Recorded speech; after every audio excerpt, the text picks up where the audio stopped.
Barcelona का football is back.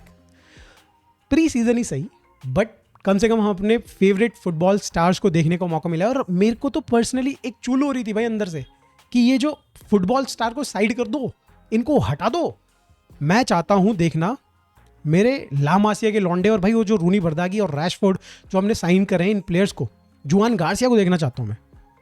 And ये game जो हुआ भाई, इसमें जो 2 हाफ हुए बिल्कुल पोलर ऑपोजिट थे। एक तरफ ये लोग जो फर्स्ट हाफ में जो खेल रहे थे, मस्ती कर रहे थे भाई, ये इनको फर्क नहीं पड़ता कि ये जीते या ना जीते, इनको क्या फर्क पड़ रहा है। इनकी first place position almost fixed है अनटिल अनलेस ये जो हमारी सेकंड जो हाफ में खेले जिन भी प्लेयर्स ने खेला ये एकदम बिल्कुल आउटस्टैंडिंग परफॉर्म कर दें, ओनली देन भाई इनको कंसर्न्स होंगे, वरना भाई कोई कंसर्न नहीं है। लामिन कहीं नहीं जाने वाला, आपका रफीनिया कहीं नहीं जाने वाला। आप देखो भाई लेवेंडोस्की अप टॉप ही खेलने वाला है मोस्ट प्रोबेबली। पेड्री को कोई हिला सकता है क्या? घंटा कोई नहीं हिला सकता, राइट। सिमिलरली भाई फ्रैंकी डियोंग, आप बात करो कसाडो, इन सब की भाई अपनी अपनी जगह फिक्स्ड है। कुबारसिनीगो सब अपने फिक्स्ड है, राइट। तो दैट्स वाई जो पहला हाफ जो हम लोग, मेरी स्ट्रीम पे कई लोगों ने क्रिटिसाइज़ किया कि भाई इन सब प्लेयर्स ने बहुत अच्छा नहीं खेला। अरे वो किसी टाइम पे भी अगर डिसाइड कर लेते कि गेम जीतना है तो वो क्या लगता है आप लोगों को गेम देख के लग रहा था कि वो नहीं जीतते, बिकॉज उनको पता है कि भाई ज़्यादा चांस पीछे वालों को देना है, एट द सेम टाइम हमको रिलैक्स रहना है, हमें कोई इंजरी नहीं करनी। तो उन्होंने बहुत ज़्यादा कोई चांसेस ऐसे बनाए नहीं, बहुत ज़्यादा ऐसा कोई इंटेंसिटी अपनी अपनी करी। हमेशा वो सेकेंड थर्ड गियर पे रहे, वो fourth fifth gear six gear कभी लगाए नहीं उन्होंने, थर्ड गियर से कभी ऊपर गई नहीं।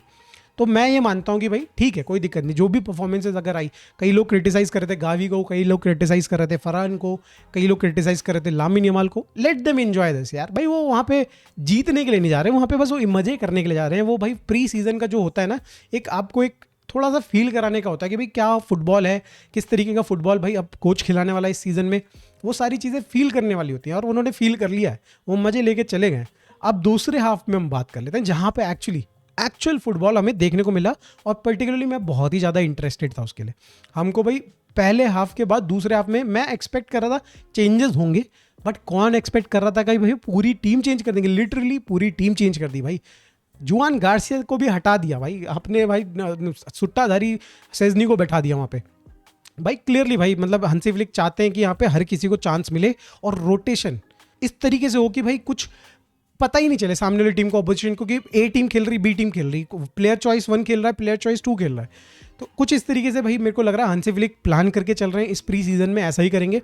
आप देखते हैं भाई पहला हाफ शुरू होता है, रैशफोर्ड खेल रहा है लेफ्ट में, रूनी बर्दागी राइट में, आप देख रहे हैं लेवेंडोस्की आ चुका है टॉप पे, कसाडो भाई डीएम पोजीशन में आ चुका है, आपने देखा सेंटर बैक से लेके फुल बैक सब बदल दिया, एवरी प्लेयर वॉज चेंज्ड, ठीक है। तो अब हमने देखा भाई इंटेंसिटी काफ़ी ज़्यादा बढ़ गई है, क्योंकि इन प्लेयर्स को प्रूव करना है। अगर आप पीछे से लेके आगे तक की बात करो, स्ट्राइकर तक की बात करो, हर प्लेयर को प्रूव करना है। लेवेंडोस्की को भाई ये सुन के अच्छा थोड़ी ना लगा होगा कि उसको इस सीज़न में जो मिनट्स हैं वो कम कर दिए जाएंगे, तो उसको भी प्रूव करना है। ऑल्दो वो बहुत लेजेंड प्लेयर है, बहुत ज़्यादा एक्सपीरियंस प्लेयर है, उसको भी प्रूव करना है, तो उसने उस तरीके से खेला।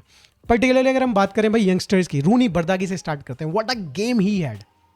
पूरे सीजन भर आप जो प्री सीजन था वो ये सुनते हुए आ रहे हो कि हंसी फ्लिक वॉज इम्प्रेस्ड, भाई स्टाफ बहुत इम्प्रेस्ड है रूनी बर्दागी से, और वो जिस तरीके से उसने जो टिकी टाका या फिर बात करो आप जो कॉम्पैक्ट स्पेसेस में बार्सिलोना स्टाइल फुटबॉल होता है ना, उसको उसने जिस तरीके से अडेप्ट किया है, एवरीवन वाज इम्प्रेस्ड। मैंने आपको ये चीज़ रिपोर्ट आपको सुनाई थी, बट आंखों से देखने में पता चलता है ना कि भाई हाँ भाई बंदा सही है कि नहीं। And today we have all have seen it, बंदा बहुत सही है भाई। उसका 1-2 विथ ऑल्मो, 1-2 विथ कुंडे, और आई थिंक काफ़ी सारे प्लेयर्स के साथ उसने बहुत बढ़िया खेला। ऑल्दो थोड़ा वाइड ज़्यादा खेल रहा था, बट आई थिंक मेरे हिसाब से बहुत बढ़िया गेम रहा है। गोल जो आया उसका क्लासिक गोल, टफ था वो शॉट लेना, वहाँ पे थोड़ा टाइट एंगल ज़रूर था, फिनिशिंग वॉज टॉप नॉच, और बढ़िया गोल निकाल के दिया। 1-on-1 चल रहा था और वहाँ पे भाई बार्सिलोना को लीड दिलाई। उसको भी प्रूव करना था ऑब्वियसली भाई कि मैं लामिन यमाल को रिप्लेस कर सकता हूँ भाई, इस लेवल के प्लेयर को मैं रिप्लेस कर सकता हूँ जब ज़रूरत पड़ेगी। एंड इस सीज़न में डेफिनेटली बहुत ज़्यादा ज़रूरत पड़ने वाली है हमें रूनी बर्दागी की। Now let's talk about on the left hand side जो बंदा था रैशफोर्ड, जो कि भाई गालियाँ खा के आया है इंग्लैंड से। कैसी उसकी परफॉर्मेंस रही? देखो पर्सनली मुझे लगा इट वॉज गुड, ये नहीं बोलूँगा फैंटास्टिक थी, बट इट वॉज गुड। आप देखो उसकी रन्स देखो, उसकी भाई वर्क रेट देखो, जिस चीज़ के लिए ही इज़ फेमस कि भाई वो वर्क रेट नहीं देता, इनफेमस बोलेंगे बाय द वे, उस चीज़ में भी भाई उसने बंदे ने काम किया। सिचुएशन कभी हार्डली कभी ऐसी हुई कि भाई जापान की जो एक विसल कोबे है वो टेस्ट कर पा रहे थे लेफ्ट बैक पे, बट स्टिल भाई बंदा पीछे फॉल बैक करके, मैंने पर्सनली 3 बार देखा उसको पीछे आते हुए और रिकवरी में हेल्प करते हुए। एट द सेम टाइम भाई बॉल जब उसके पास जा रही है तो उसको रिसीव करना, टचेस उसके बहुत अच्छे हैं। वाइड बॉल कभी कभी हमको खींचने की जरूरत पड़ रही थी, जो डिफेंस लाइन थी उसको वो खींच भी रहा था, ड्रिबलिंग भी ठीक ठाक कर ले रहा था, और उसका जो 1-to-1 हो रहा था लेवेंडोव्स्की के साथ वो भी बहुत बढ़िया था।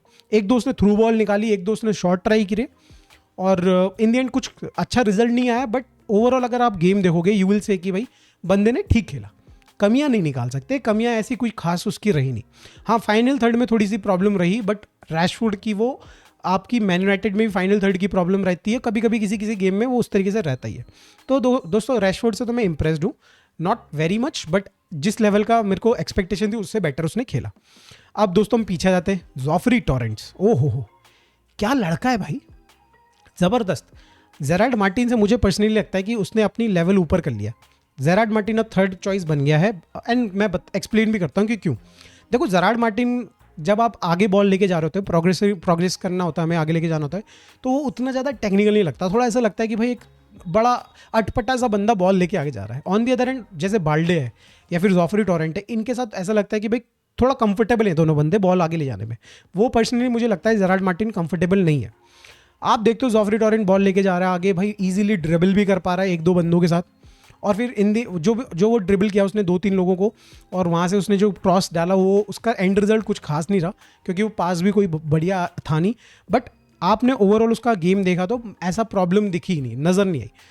जेरार्ड मार्टिन का भी अगर देखे जाए गेम तो बढ़िया रहा, उसने एक बहुत अच्छा गोल लाइन क्लियरेंस करा, गोल लाइन क्लियरेंस नहीं बोलेंगे बट सेकंड जो लास्ट पोस्ट है उसमें जाके उसने वहीं आसपास में वहीं क्लियरेंस करी बॉल की, तो डिफेंसिवली अच्छा हेल्प किया। बट जिससे सबसे ज़्यादा मैं इंप्रेस हुआ, जिस प्लेयर से सबसे ज़्यादा मैं इंप्रेस हुआ, वो आया एकदम बिल्कुल आखिरी टाइम में 10-12 मिनट में, वो था पेड्रो फर्नांडिस। भाई साहब क्या टचेस थे उसके, क्या पासिंग थी। और सोचो आप डैनी ओल्मो को और फर्मिन को रिप्लेस कर रहे हो और आपने इंटेंसिटी अप कर रखी भाई, उनसे ज़्यादा इंटेंस हो रखे हो, उनसे ज़्यादा आप पासेस कर पा रहे हो, उनसे ज़्यादा आप देख पा रहे हो कि कंट्रोल कर पा रहे हो गेम को। बहुत बढ़िया गेम रहा मेरे हिसाब से भाई पेड्रो का। कुछ उसने टाइट स्पेसेस में बहुत अच्छे पासेस निकाले। तो मैं भाई इन सारे प्लेयर्स से बहुत ज़्यादा खुश हूँ भाई, बहुत बढ़िया खेला इन लोगों ने, यंग प्लेयर्स ने। इन्हीं को देखने के लिए मैं आज का मैच देख रहा था, और इन्हीं को देखने के लिए मैं भाई आगे के दोनों प्री सीजन वाले मैचेस देखूंगा। ये गेम कभी भी भाई 7-0 या फिर 6-2 ऐसे करने का ये वाला गेम कभी था नहीं, क्योंकि अगर बार्सिलोना चाहे तो इस गेम को भाई 12-10 मिनट में ही ख़त्म कर देती। बट यहाँ पे इस गेम का मतलब ये था कि आप देखें उन प्लेयर्स को, या फिर हांसी फ्लिक उन प्लेयर्स को देखे जो अभी तक जिन्होंने फुटबॉल नहीं खेला है बार्सिलोना के लिए या फिर इस टीम के लिए, वो कैसे एक दूसरे के साथ सिनर्जी मैच करते हैं, या फिर वो कैसे एक दूसरे के साथ खेल पाते हैं। ये गेम उससे ज़्यादा इंपॉर्टेंट है, उस पर्टिकुलर पर्सपेक्टिव में ज़्यादा इंपॉर्टेंट है। बट मेरे को बहुत मज़ा आया दोस्तों, एंड भाई अब मैं और ज़्यादा खुश हूँ भाई, जो अभी एक्साइटेड हूँ जो अगला जो प्री सीजन होने वाला है साउथ कोरिया के साथ, भाई बढ़िया मजा आएगा उसमें। उसके लिए भी जुड़िएगा दोस्तों स्ट्रीम में। आप लोगों को कैसा लगा ये मैच प्लीज कमेंट में जरूर बताइएगा। वीडियो अच्छी लगी हो तो लाइक कर देना, चैनल को सब्सक्राइब कर देना। मिलते हैं दोस्तों नेक्स्ट वीडियो में। Thanks for watching, bye for now.